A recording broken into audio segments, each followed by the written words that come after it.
শাকিব খানের ক্যারিয়ারের 25 বছর উপলক্ষে ভক্তদের জন্য প্রকাশ পেল বিশেষ এক গান। তুফান সিনেমার লাগে উড়াদুরা গানের সম্পূর্ণ অংশ প্রকাশ পেয়েছে 18 মে সন্ধ্যা 6টায়।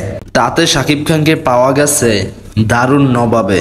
নাচে গানে মাতিয়েছেন সুপারস্টার শাকিব খান। এর সাথে সাথে ভক্তদের মাঝেও উড়াদুরা মনোভাব লাগিয়ে দিয়েছে।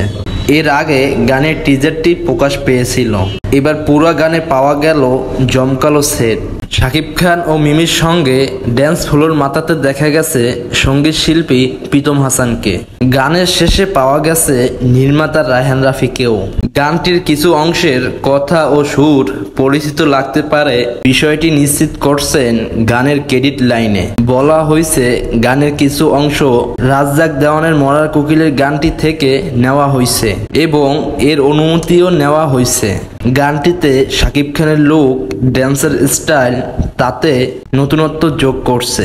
এর আগে এই স্টাইলের ড্যান্সে শাকিব খানকে দেখা যায় নাই। শাকিব খানের লুক, ড্যান্সের স্টাইল আমার কাছে দুর্দান্ত লাগছে। আপনার কাছে কেমন লাগছে অবশ্যই আপনার মতামত কমেন্ট বক্সে জানাবেন। ভিডিওটা যদি আপনার কাছে ভালো লেগে থাকে অবশ্যই চ্যানেলটাকে সাবস্ক্রাইব করে দিবেন, লাইক দিয়ে পাশে থাকবেন।